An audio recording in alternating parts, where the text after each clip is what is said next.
Boa noite, pessoal. Mais uma segunda-feira. É um prazer imenso estar com vocês aqui. Agradecendo pelo carinho, né? Pela audiência, pela repercussão que nós estamos tendo com o programa, com o podcast, na verdade, Manutenção Mental. E hoje nós estamos aqui, eu e Robson Calil, um programa um pouco diferente. Nós vamos estar aqui respondendo algumas perguntas que nós recebemos aí nesse último mês. Por o programa ser ao vivo, né, e a gente trazer entrevistados, muitas perguntas a gente fica sem responder. Então hoje os canais vão estar abertos, nós vamos estar respondendo a pergunta que você, telespectador, ouvinte, nos fizer, e também a que nós já temos aqui nas nossas redes sociais. Boa noite, meu amigo Robson. Boa noite, galera. Vamos lá então. Eu sou o Robson Calil e hoje eu vou fazer umas perguntas para o Thiago Silva aqui, mais específicas, né? Thiago Lima. Thiago Lima, fale para mim, psicanalista e terapia avançada. Qual que é a diferença do psicanalista para o terapeuta? Vamos já começar de cara com essa aqui. Eu acredito que não seja uma diferença, né, mas que seja uma conjunção. A terapia em si, ela envolve várias vertentes de tratamento. E eu uso, desde o início da minha formação, eu uso a psicanálise, né, que é uma vertente freudiana, na verdade, desenvolvida por Freud também, aperfeiçoada por Freud, e onde nós fazemos o estudo, né, mais aprofundado do que levou a pessoa a estar naquele estado quando ela chega no consultório, na clínica. Então seria mais uma conjunção, né, do que uma especificação direta. Chega a ser mais abrangente no Isso, tema. abrange mais. Show de bola. Eu vou fazer aqui uma pergunta da Cláudia de Oliveira, do bairro Itapuã.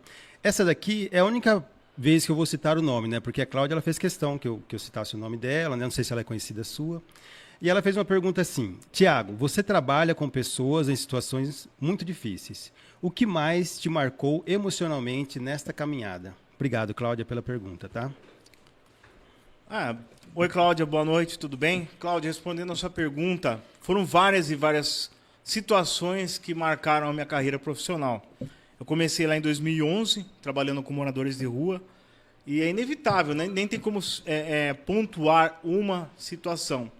Mas em uma delas marcou muito, que foi o tratamento de um casal. Eu peguei um casal na rua, né? Foi o começo do projeto CAD, lá em 2012. E essa moça estava grávida, esse rapaz estava tentando cuidar dela na rua, né? E ela veio perder o bebê ali.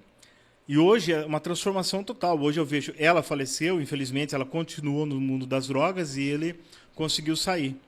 E hoje ele é gerente de uma empresa em Bauru, né? Uma pessoa bem conceituada.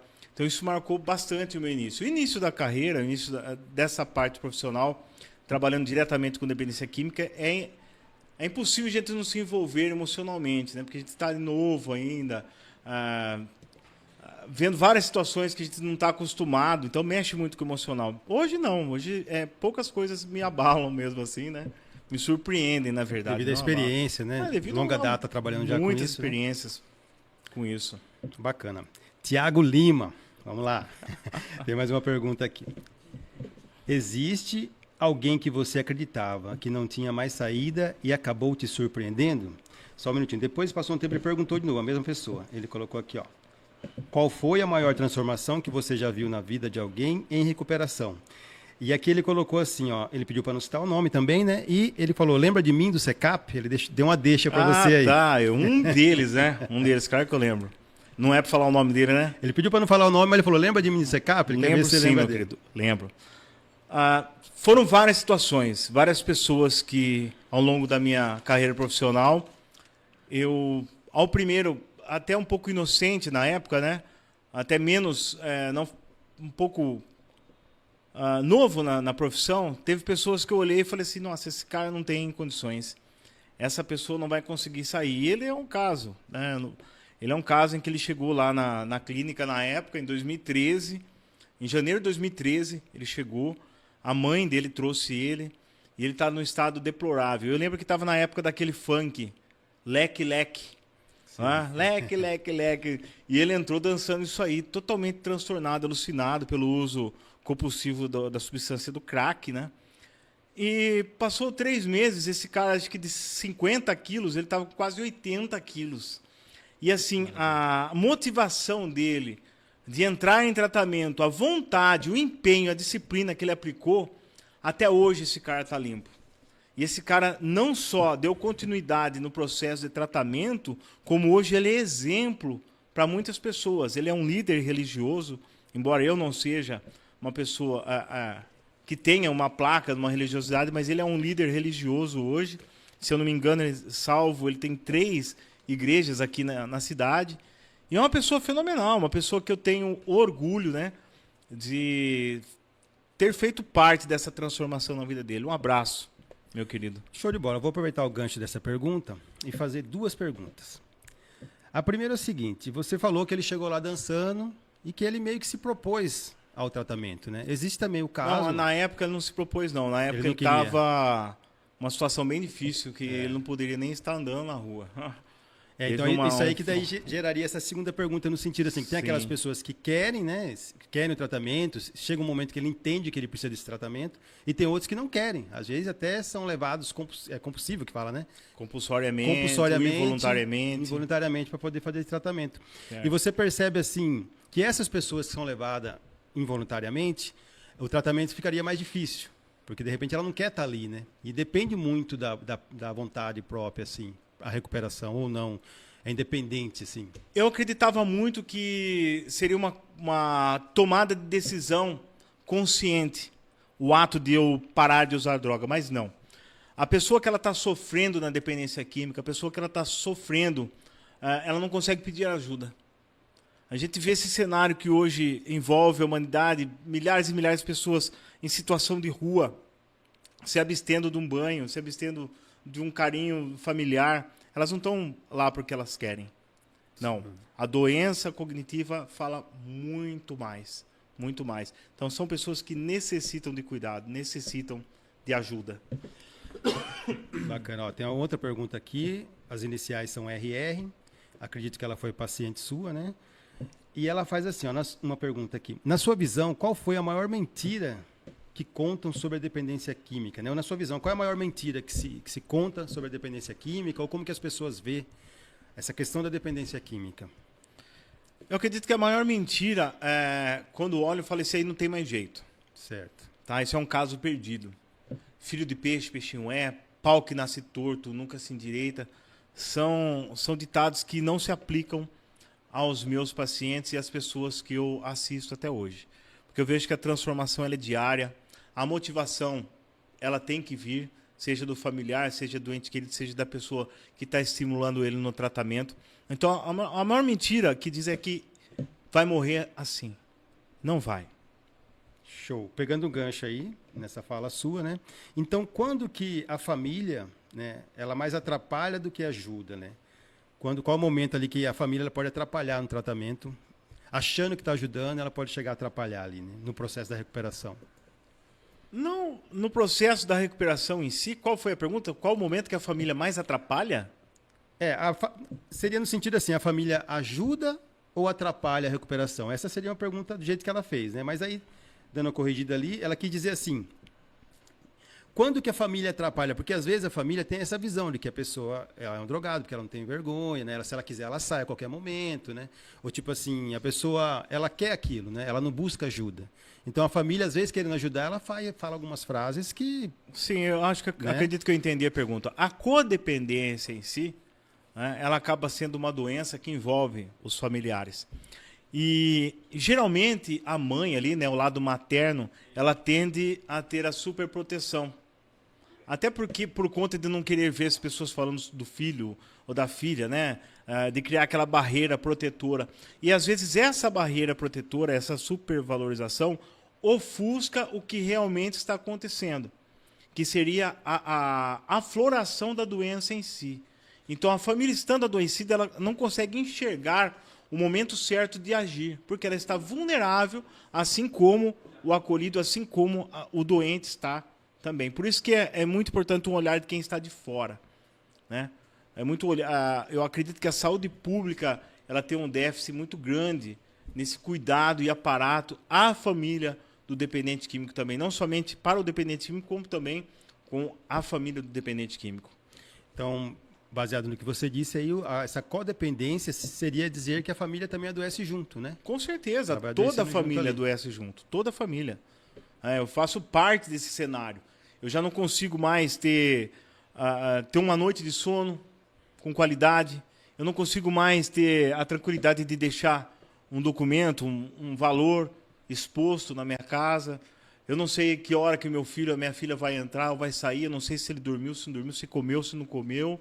Quem são as companhias que estão ao redor. Eu não sei. Complicado.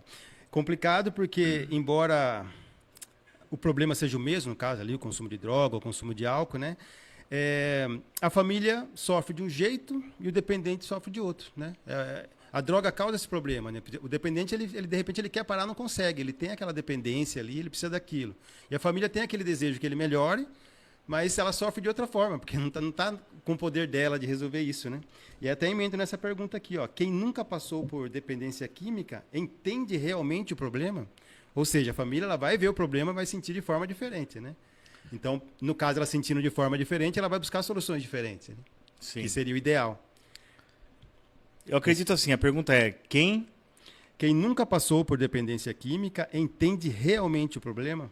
Eu acredito que hoje o cenário está bem aberto, né? Todos conhecem alguém, que tem alguém na família, que sofre com a dependência química.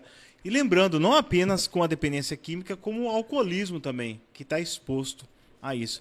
E a dependência química ela é uma doença crônica, ou seja, ela não tem cura, tá? E vamos parar para pensar que nós temos memórias instaladas. E uma vez que o nosso sistema nervoso central ou que a nossa conexão neural foi alterada por uma substância psicoativa que estimulou ali o hormônio da recompensa, a dopamina, de uma forma artificial, que alcançou o ápice. É como que eu estava falando agora há pouco com uma pessoa, como se eu tomasse uma Coca-Cola uma vez na vida e não pudesse mais tomar. Todo refrigerante que eu for tomar, eu vou falar, mas não tem o gosto da Coca. A Coca era muito gostosa. Mas eu tenho que viver a vida abstêmico da Coca, porque a Coca me faz mal. Quando eu começo a tomar, eu não paro mais. E viro 2, 3, 4 dias tomando. Para mim, poder reverter esse processo que foi instalado, essa emoção, o sistema de recompensa que foi atingido ao máximo, eu preciso de tratamento. E a neuroplasticidade, que é a ação do cérebro se regenerar, ela leva um tempo. Muitas pessoas hoje são internadas em 6 meses, a família acredita, a pessoa fica internada 6 meses, passa 6 meses ela volta. 6 meses só foi o período da desintoxicação. O SENAD, que é a Secretaria Nacional de Álcool e Drogas, ela tem um modelo. O modelo seria de 24 meses. Por quê? A neuroplasticidade ela começa a acontecer a partir ali do 6º, 7º, 8º mês, dependendo, difere de pessoa para pessoa. E nós vamos ter ali um processo bem efetivo a partir dos 24 meses. Ou seja, a minha forma de interpretar, a minha reconstrução mental, a minha forma de conexão, a forma da conexão neural normal, ela vai acontecer depois dos 24 meses. Então, é muito pouco tempo, 6 meses hoje em dia. Mas nós entendemos que as famílias não têm essa condição de manter uma pessoa internada por mais tempo. E tem N fatores aí que não vão colaborar para que isso aconteça. Vou emendar aqui nessa outra pergunta. Essa pergunta eu vou descrever aqui o nome não, né? Vou descrever o que a pessoa escreveu para que ela saiba que a gente está respondendo a pergunta dela, né?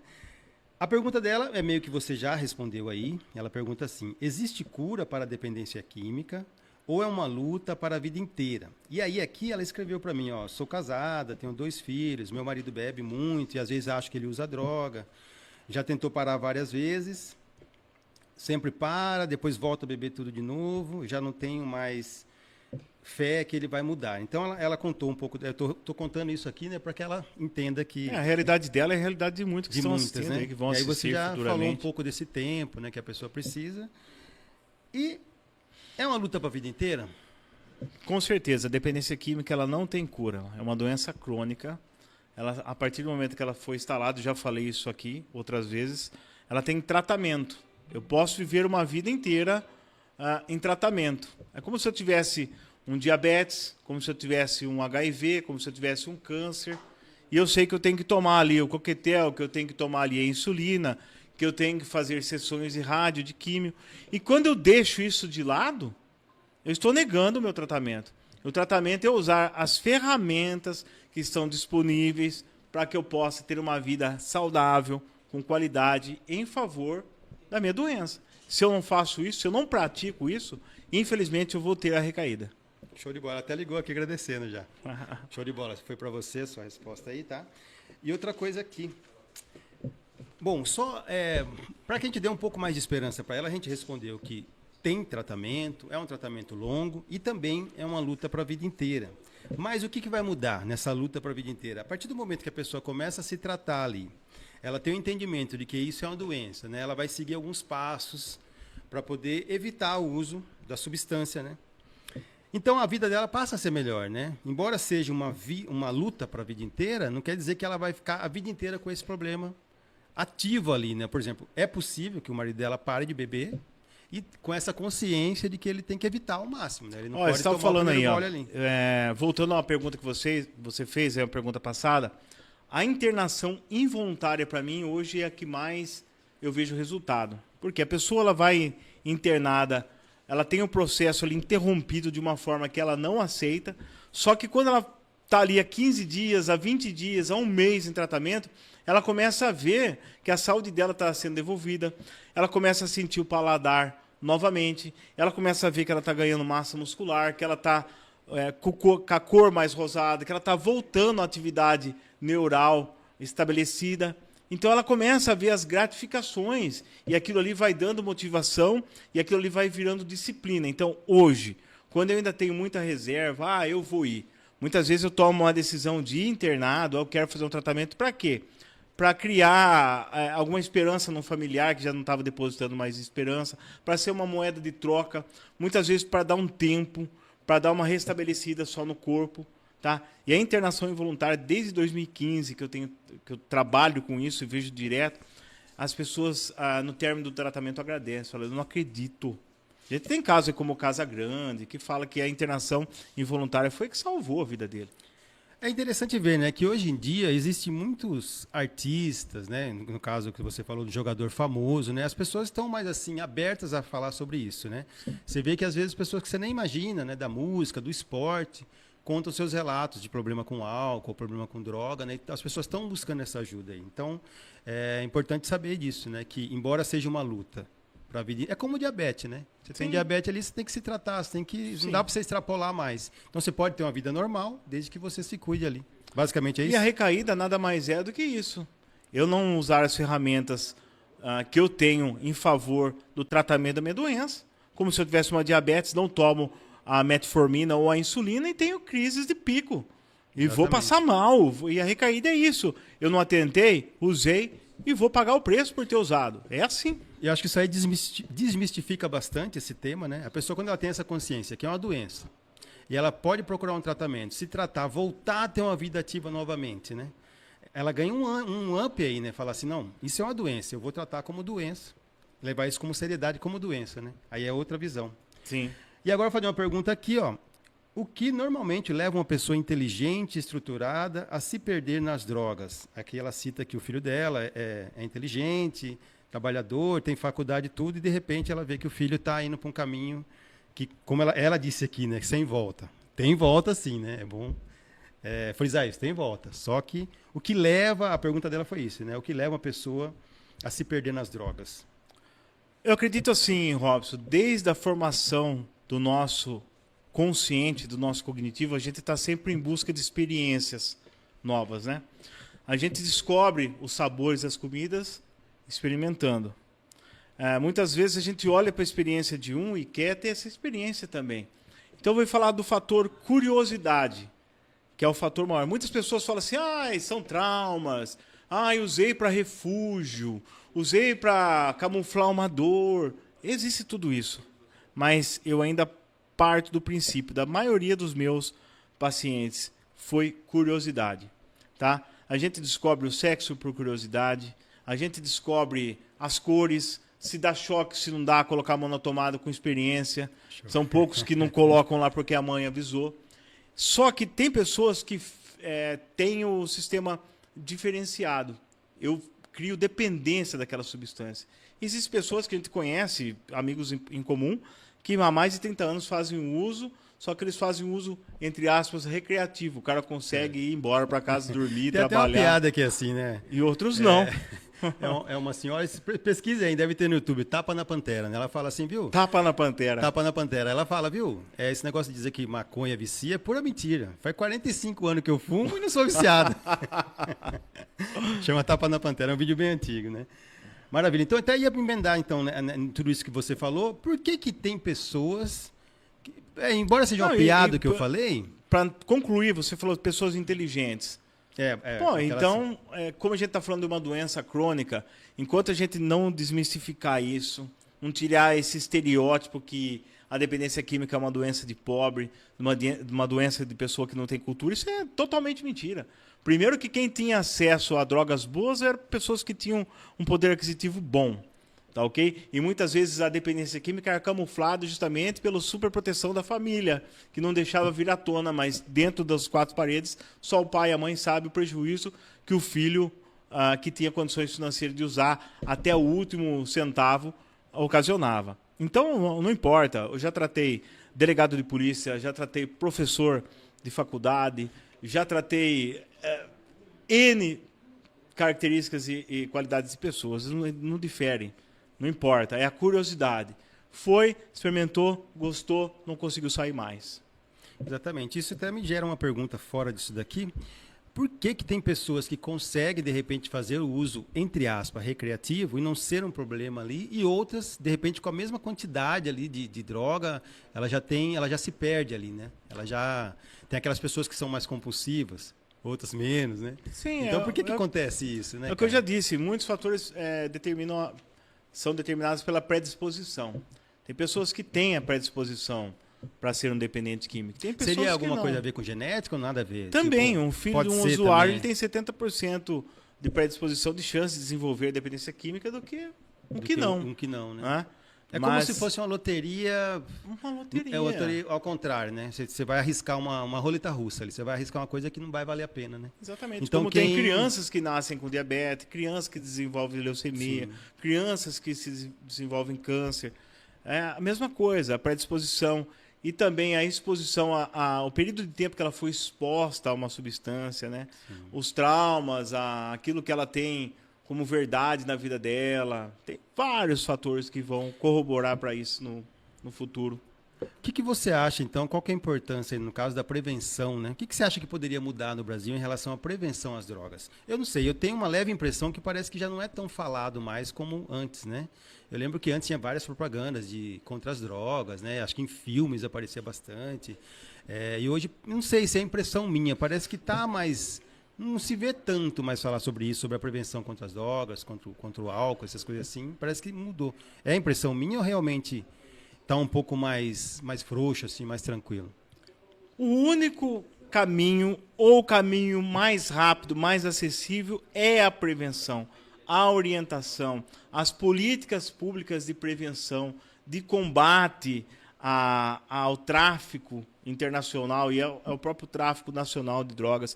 Seria a repreensão, seria a informação. É o caminho mais rápido para isso. Porque a informação ela ainda salva vidas, né? Não adianta o pai e a mãe falar assim para o filho, viu, não use drogas, que droga é ruim, não beba, porque a bebida é ruim. Não adianta, daí ela vai lá com os amiguinhos, ela experimenta e o negócio leva ela para Nárnia. Ela atravessa o espelho e tem um dos momentos mais felizes da vida dela. Não, eu sempre orientei meus filhos desde o início. Falei, a droga é muito boa, é muito prazerosa. Tanto é que você vai ficar igual aquela pessoa. Você vai deixar de tomar banho, deixar de comer, deixar de viver com seus amigos, com seus entes queridos, trocar a sua esposa, o seu marido, para viver em favor dela, de tão boa que ela é. Nada é tão ruim que faça você desistir da sua vida para viver em favor dela. Então seria burrice da minha parte falar que é uma coisa ruim. Não é. Isso é uma abordagem totalmente diferente. As consequências, né, são ruins. Seria uma psicologia reversa, praticamente. Exatamente. Né? Muito interessante isso daí. Inclusive, a gente pode até aprofundar um pouco mais nesse tema para quem tem interesse em aprender a como lidar com quem está com problema e também aprender até na prevenção, aprender mais técnicas de prevenção. Sim. E caso já tenha algum familiar ou algum conhecido com esses problemas, saber como lidar também. Inclusive, você faz palestra também, né? em escolas? Sim. Quais são os meios que você pode fazer uma palestra assim, em escolas, empresas? Desde 2012 que eu faço palestras de prevenção. Tem uma palestra bacana que é agente multiplicador na prevenção do uso abusivo de drogas e álcool. Essa é feita nas escolas. Agente multiplicador. Agente multiplicador, porque você vai multiplicar a informação. É assim que nós hoje chegamos à consciência humana que nós temos hoje, né? Porque multiplicamos os conhecimentos dos antigos até aqui. Então a gente multiplica essa informação e começa na base, com os pré-adolescentes ali, com as crianças, entendendo toda a problemática, todo o caminho, o que vai ocasionar o uso abusivo, né? Quais são as substâncias, o que as substâncias alteram, de que forma que ela altera, a parte etimológica. A gente abrange bastante tema nessa palestra de prevenção.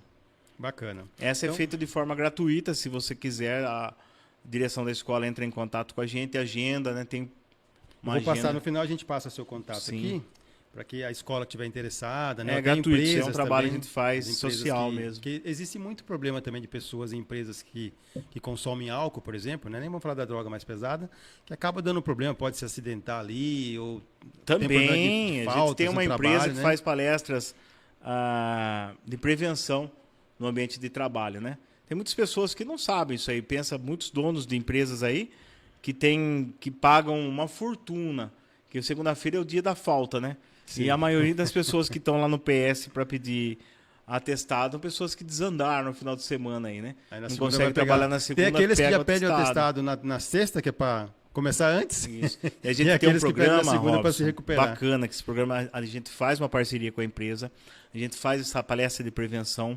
mostrando os danos ocasionados pelo uso abusivo de drogas e álcool no ambiente de trabalho, e também depois a gente faz, com essa parceria, testes esporádicos, onde a gente a CRT Brasil leva uma enfermeira aleatória, num dia aleatório, escolhe ali 5, 6 profissionais da empresa aleatoriamente e faz a aplicação do teste antidoping ali.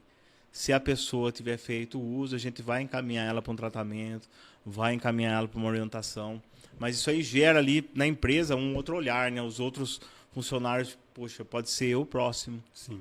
E é uma política que tem resolvido bastante. Isso aí também pode ser de forma, assim, vamos dizer, discreta? Tem um discreto, é tudo no anonimato. Anonimato, isso, uma forma jamais. Anônima, né? Que a intenção é ajudar, né? Até uma lei, eu não posso demitir sem antes dar uma chance, porque é uma doença. Sim. Entendeu? Ele pode ser até afastado. A intenção é ajudar, né? Ele pode ser afastado, né? E receber do INSS. Olha que porque é uma doença, né? Doença, não é uma brincadeira. Não é uma brincadeira. Inclusive, parece que tem um lema nos Alcoólicos Anônimos, se eu não me engano, que fala assim: se você quer continuar bebendo, o problema é seu. Mas se você quer parar de beber, o problema é nosso. O problema é nosso. Isso aí é fantástico. Que mostra bem essa não ideologia. Sei se é de AA, mas eu já li essa frase. Eu acredito que seja do AA ou do Narcóticos Anônimos, né? Sim. E eu acho que essa forma de pensar é interessante. Por quê? Porque tem muitas pessoas, a gente não quer generalizar também, né? Tem pessoas que têm seu trabalho, tem sua família, no final de semana faz um churrasquinho com um amigo, toma uma cervejinha ali, não chega a ser um problema, né? Sim. É até recreativo, nesse caso é recreativo. Descontração, né? Momento de... E o que é a ideia aqui, a ideia que a gente quer falar aqui, é daquelas pessoas que passou um pouco disso e já vê que não consegue parar, já não consegue parar ali só no almoço. Vai passar o dia inteiro bebendo, no outro dia vai ou faltar do emprego, ou ir ruim trabalhar, e a pessoa quer parar e não consegue. Então, nesses casos, que aí entra uma atuação profissional, né? Exatamente. Basicamente isso. Maravilha, vamos lá perguntar, vamos ver aqui qual pergunta eu tenho mais aqui. Olha, essa é interessante também. Aqui a gente já falou sobre as famílias, né? Como que as famílias, sem querer, podem atrapalhar. E qual o maior erro que a sociedade comete ao tratar dependentes químicos? A sociedade, aí já é um pouco, abrange mais. É um pouco de tudo que você falou, né? Mas aí olhando no macro, né? Eu vou falar da sociedade em um todo, no que se diz respeito à ressocialização, ao estereótipo que eu dou para um dependente químico, ok?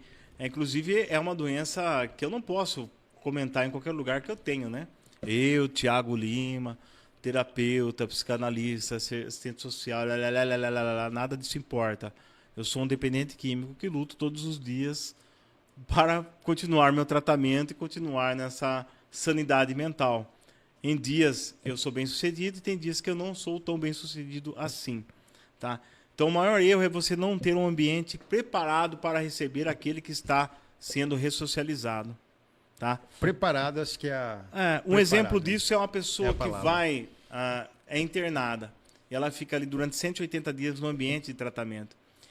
E eu presenciei isso.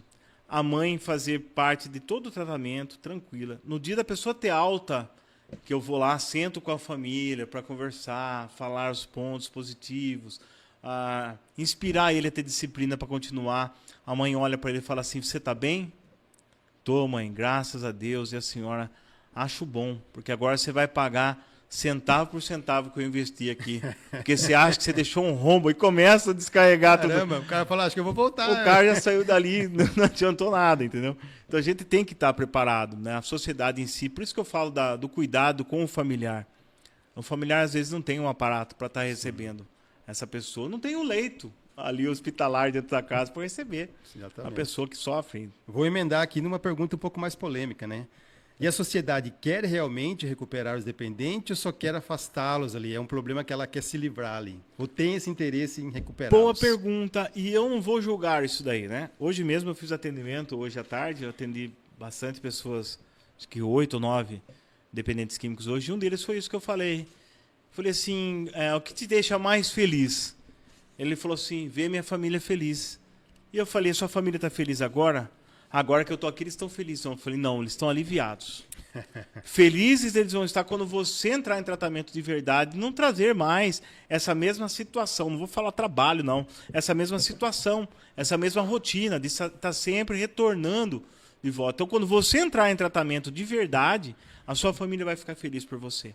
Porque não há pai, não há mãe que não fique feliz com a superação, com a transformação de uma pessoa que passou pelo vale igual você está passando. Eu falei para ele, um baita de um pintor, uma pessoa que conversa muito bem, mas que já faz 2 anos que eu venho tratando, entre altos e baixos, altos e baixos. Eu falei, viu, você precisa ter mais disciplina. Disciplina é a chave para a sua vida. Você não consegue permanecer porque você não tem disciplina.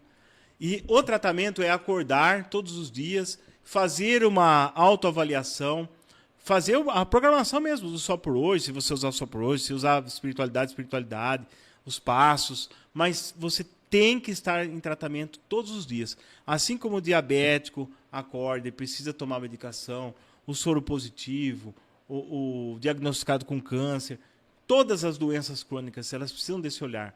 E se o tratamento não for efetivo, se você não usar as ferramentas, seu tratamento vai ser efetivo. Bacana. E aí, tem uma pergunta aqui que ela se torna muito interessante, porque parece óbvia, mas não é, né? Que seria assim, ó. Quem está na rua usando droga precisa de tratamento ou punição?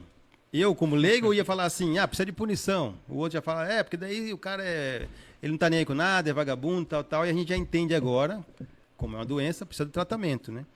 E, assim, fale para mim, qual que seria essas duas... O tratamento, uma coisa, a punição outra. Será que a pessoa, quando quis falar punição, não quis, assim, dizer que, de repente, o tratamento tem que ser um pouco mais duro? Talvez ela não quis dizer punição, ela quis dizer... o tratamento não é só com palestra, de repente a pessoa tem que passar por um vale ali, um tratamento um pouco mais severo. Cada caso é um caso, naturalmente, né? Olha, como você responderia isso aqui para mim? Eu responderia da forma mais consciente possível, né? Eu já vivi os dois lados dessa história. Eu já vivi o lado de subjugar, de apontar o dedo, e já vivi o lado de ser apontado também, de ser julgado também.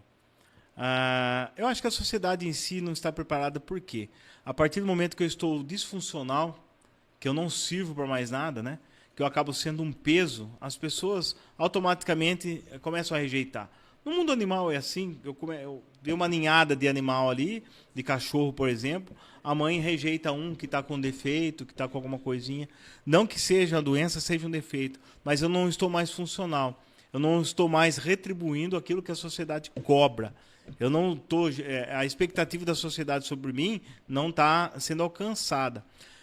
E dessa forma, a pessoa julga mesmo, aponta o dedo e fala, sem vergonha, por que não vai trabalhar um rapaz bom, com a saúde dessa forma? Não é assim? Por que não vai trabalhar? Porque não consegue trabalhar.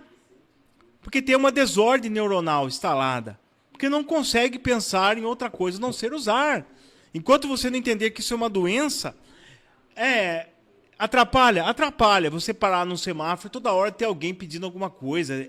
É difícil. Mas, do outro lado, é difícil para aquela pessoa também não fazer isso, né? porque ela não Também consegue.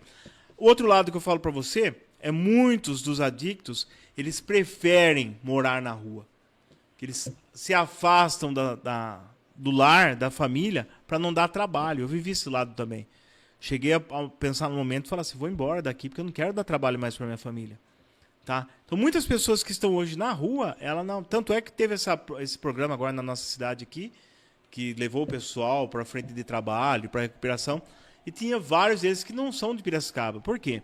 O pessoal migra de cidade. Eu não quero que ninguém. Eu não consigo parar de usar. Tá? Eu estou doente, eu não consigo parar de usar.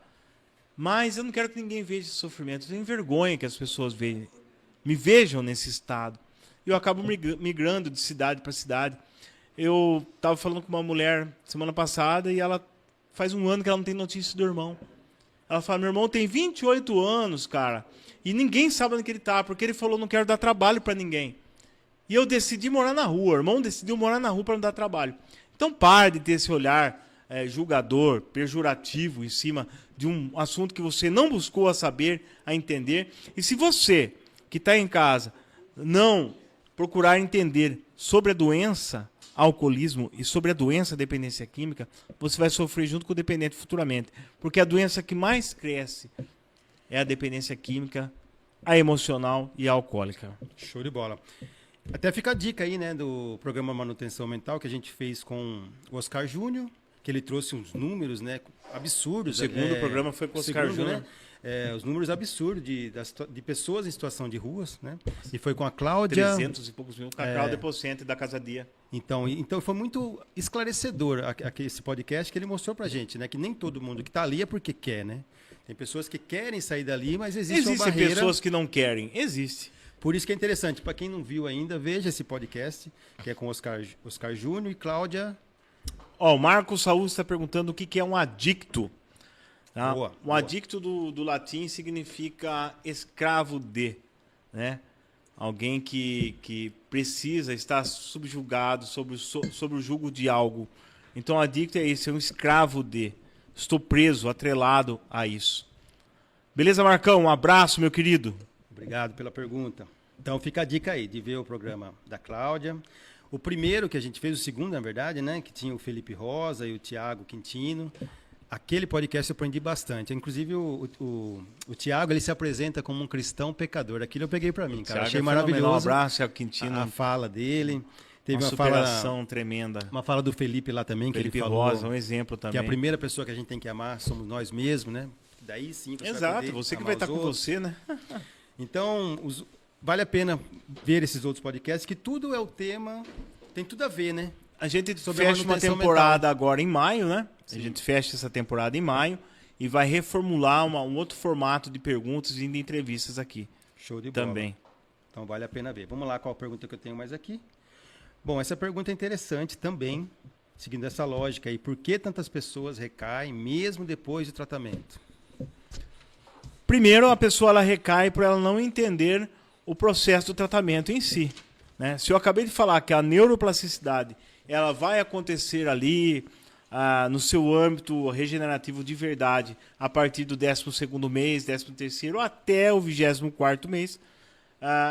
Antes disso, é inevitável eu ainda ter os lapsos, eu ainda ter as vontades, eu ainda ter aquela mesma rotina, né? Os mesmos sentimentos. Até o meu cérebro não estar definitivamente regenerado, eu vou estar voltando aos mesmos sentimentos. Exemplo disso daí, para falar de uma forma mais lógica e mais direta. Eu tenho uma pessoa que eu amo e que morreu. Tá? Estou casado com ela, ela morreu. Eu vou ter aquele sentimento de dor, de perda, de ausência, durante meses.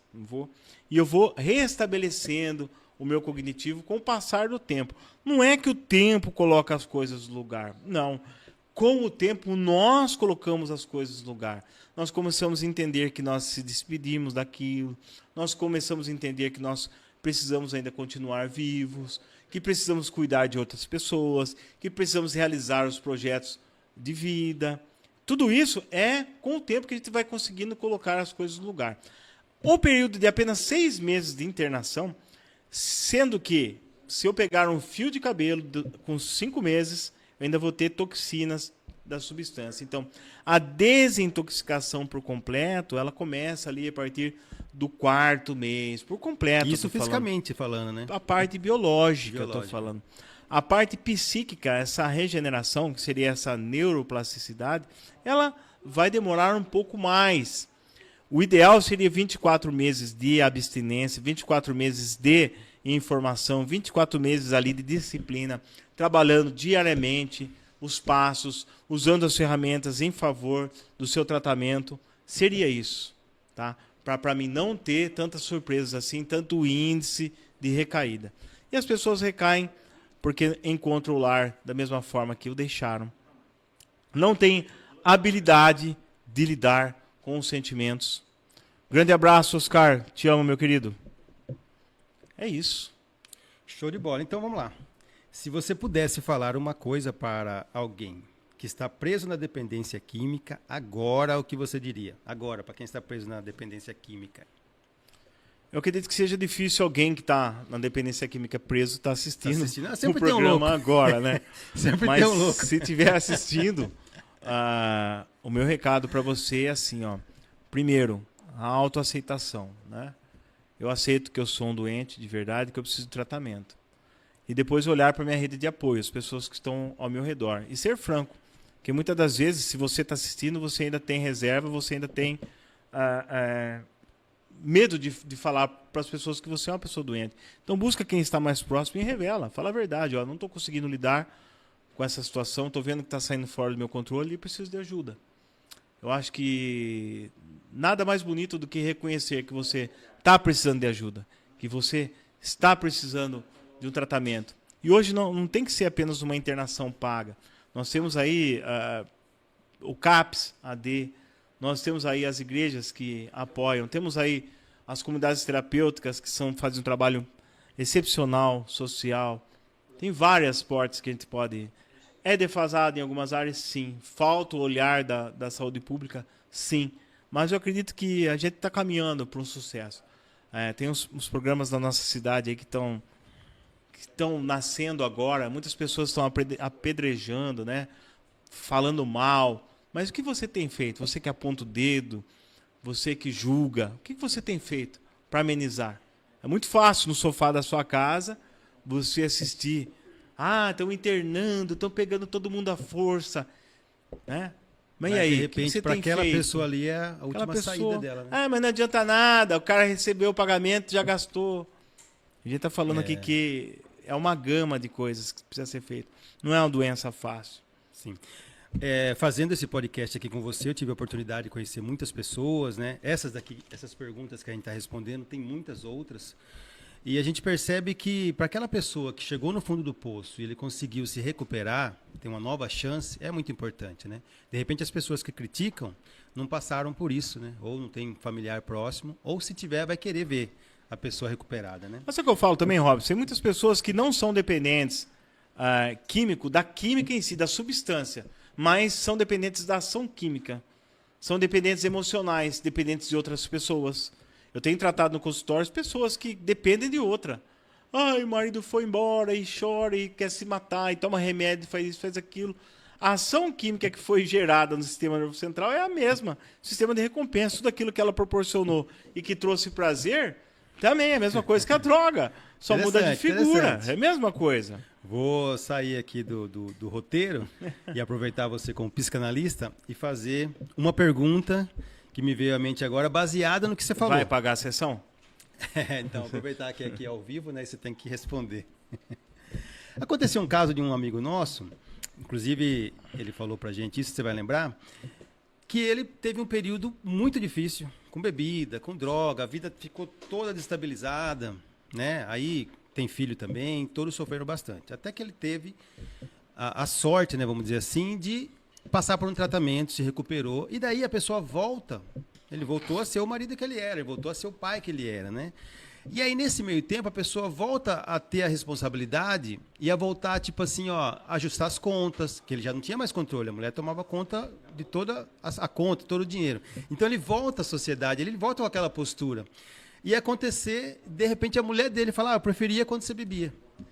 Que é meio baseado nisso que você falou, daquelas pessoas que são codependentes, né? Sim. Que sofrem junto, que reclamam, mas de repente fala que preferia ver o cara bêbado só para poder ela ter aquela vida que ela estava acostumada. Olha que loucura. Na verdade, isso, né? isso é uma disputa de ego, né?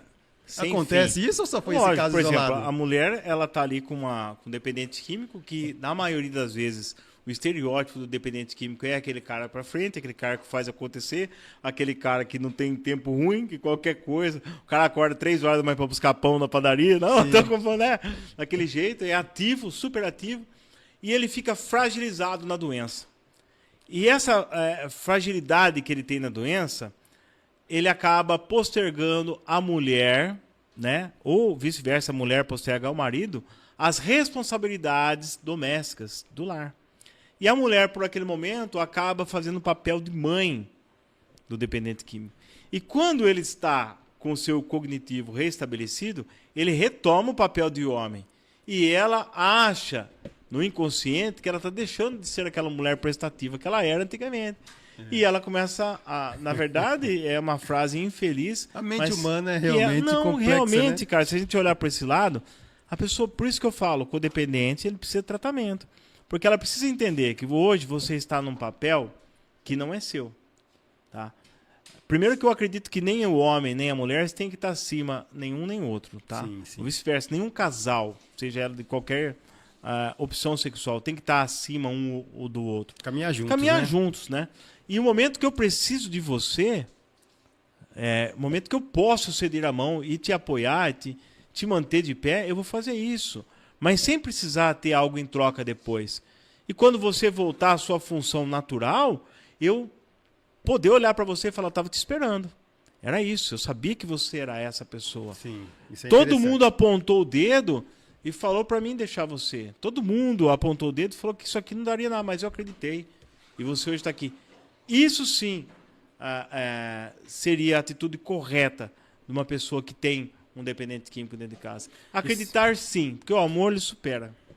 E sem generalizar, né? Já teve casos também que a gente teve conhecimento de que a pessoa, depois que ela volta, ela para ali de consumir droga, de beber, de repente chega em casa, tá um almoço pronto ali, o bife fritinho, do jeito que o cara gosta, e ela fala, como eu sei que você gosta, eu comprei uma cervejinha para você tomar tranquilo, né? Às vezes a pessoa não tem ainda esse conhecimento. Exatamente. Que para algumas pessoas não dá para voltar mais. Mas aí se eu estou em né? tratamento, eu vou usar as ferramentas e falar, agradeço muito, né?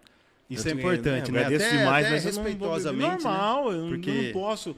Quem tem que se cuidar sou eu, não é a pessoa. Por isso que eu não quero generalizar. Tanto tem aquela pessoa que vai agir na maldade, porque ela quer voltar àquele poder que ela tinha, mas tem também aquelas que, por falta de conhecimento, querem agradar. Fala, não, se você conseguir tomar uma cervejinha com a gente aqui é normal e tal. Só que cada caso é um caso, né? A gente não pode generalizar. Então, Vinho, é muito comum... E você vê que o álcool é a única coisa que causa espanto você fala que não usa, né? Se chegar numa festa, por exemplo, alguém oferece uma cocaína, quer cheirar um pino aí? Ninguém vai oferecer, né? Aí você fala, não, eu não cheiro, né? Mas o álcool não é assim. O álcool é normal. O não, álcool você até... não bebe, mas sério, mas por que você não bebe? Parece que até... Até em festa de criança Puxa tem, vida, é normal né? ali, né? Às vezes até um coquetel de empresa eles oferecem. A gente tava numa festa esse tempo atrás aí, bacana. Minha pessoa falou algo assim, ó. Eu falei assim, você bebe? Ela falou, não, eu troquei a cerveja pela maconha. Literalmente ela falou isso. Eu troquei a cerveja pela maconha. E você bebe? Eu falei, não, eu troquei pelo crack. Daí eu falei, ninguém faz isso, né? Ninguém faz isso, exatamente. Bom, vamos lá. É muito comum, quando a gente trata de um tema difícil como esse, né? A gente sempre fala, tem tratamento, né? Geralmente fala do AA e tal. Mas vamos ser um pouco mais específico e vamos falar um pouco da CRT, né? Sim. Para que você possa deixar aqui o seu endereço, o seu contato, para quem realmente tiver interesse, depois que viu esse podcast e queira buscar ajuda, né, pode ligar para você ou a empresa, como a gente já falou, porque às vezes acontece muito isso, tipo, a gente fala que tem solução, tem tudo, mas a pessoa vai procurar onde, né? Ela vai em qual lugar, né? Então vamos facilitar esse caminho aí. Eu vi aqui que tem o seu e-mail aqui, né? @terapeuta Thiago Lima. Isso é o Instagram. Terapeuta Instagram. Thiago Lima. Perfeito. Se a pessoa quiser atendimento presencial, Certo. a gente está aqui na cidade de Piracicaba, no centro da cidade, tem um consultório ali. Entra em contato, tanto pelo telefone que está aí no vídeo, também pelas redes sociais, aí, terapeuta Thiago Posso Lima. falar aqui o endereço? Não, melhor não, né? Não? Endereço, deixa eu passar. A pessoa liga Isso, e fala liga para e você. agenda bacana, horário. Bacana. Então Isso. façam isso, pessoal. Até fica mais discreto ainda, né? Mas Exatamente. você liga lá, fala diretamente com o Thiago Lima. Ou com a Alanis, que é recepcionista. A recepcionista Alanis lá, vai ver um horário ela marca certinho, ali, né? ela marca o horário Inclusive, certinho. você pode até marcar em um horário, por exemplo, assim, antes das 8 ou depois das 6, você pode escolher ali seu Pode horário. escolher o horário. Né? Porque daí fica mais tranquilo. Isso, mas também fazemos o atendimento online, né? Online também. Temos Isso aí aumenta muito a facilidade, acolhidos né? hoje em Isso todo o ajuda Brasil. bastante. E a CRT Brasil ela é uma empresa de capacitação que ela forma terapeutas e pessoas que queiram trabalhar na área da dependência química e alcoólica, né? Há mais de 10 anos a gente está formando terapeutas e profissionais voltados para a área da saúde. A gente fornece uma CRT, um credenciamento, uma certificação. E ali ele vai aprender sobre a etimologia da doença, ele vai aprender sobre as abordagens terapêuticas, sobre os transtornos mentais e psíquicos. Ele vai aprender sobre equipe multidisciplinar. Ele vai saber como preencher uma evolução, como fazer uma anamnese. E vai sair ali um profissional. Aí temos o curso de gestor também, de comunidade terapêutica, quando que ele vai desde a formulação da LTA, que é o laudo técnico de avaliação, até a parte das licenças, vigilância sanitária, enfim, tudo isso. Temos o curso de psicanálise também aplicada na dependência química dentro da escola. Temos o curso de monitoramento, dependência química. Entra lá, crtbrasil.com.br. Isso é uma causa nobre, né? Sim. E não necessariamente quem tem problema com a droga ou tem familiar, a pessoa pode deixar de fazer. Ela pode fazer esse curso, né? Sim, também para entender. E ter todo esse conhecimento. De a gente repente, vai até a comunidade terapêutica fazer essa capacitação. Muito interessante, assim. A gente capacita hoje igrejas, tem me procurado, para capacitar obreiros ali que recebem pessoas. Porque às vezes pode acontecer da pessoa ser da igreja, de repente ser até um pastor ou padre, como a gente vê muito, né? Isso. E a pessoa tem o problema. Não tem ali o aparato para receber, não sabe conversar. Eu não dou uma escuta de qualidade, nem uma devolutiva com eficiência. Eu apenas coloco ali conceitos pessoais que eu já tenho. Isso é errado. É errado. Ó, eu acredito muito em Deus e eu sei que Deus pode recuperar qualquer pessoa, né? Só que quando a pessoa chega com um problema ali na igreja, se o pastor ele tem um conhecimento mais específico, mais profissional, vamos dizer assim, ele vai poder ajudar, um preparo, né?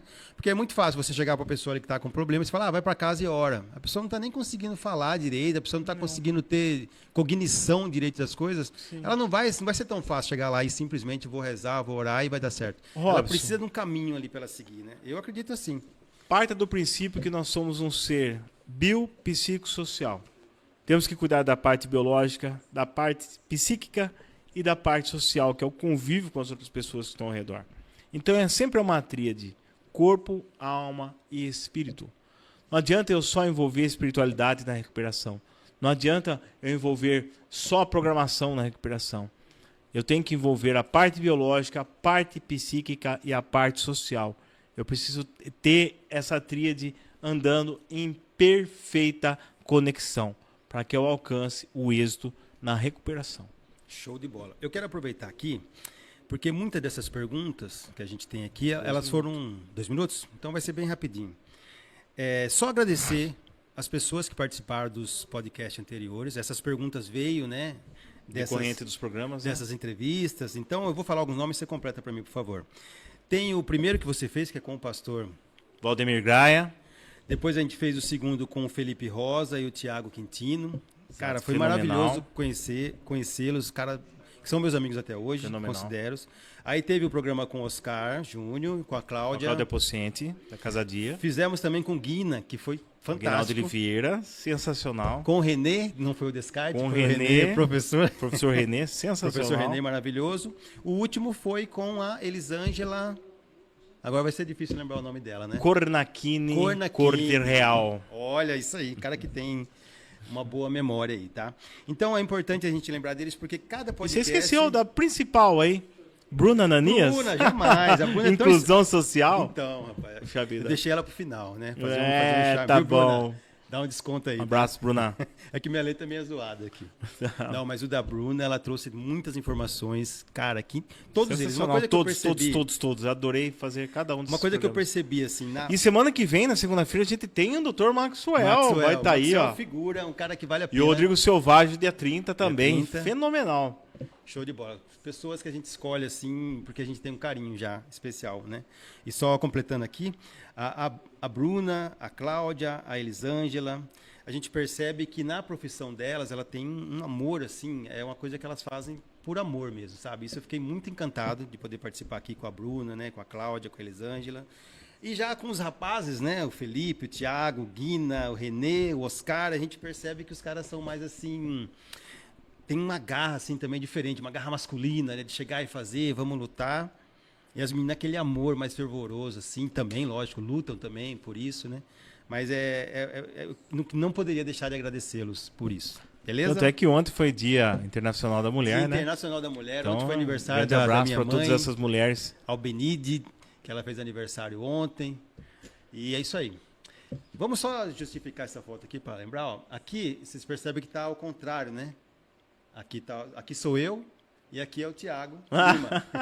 Está ao contrário aqui. E é fácil de vocês saberem quem é quem. O mais bonito é o Robson Calil. Você viu? Né? Eu concordo, ele é mais bonito. Então, quando a hora que você vê aqui o mais Eu bonito. sou mais atraente só.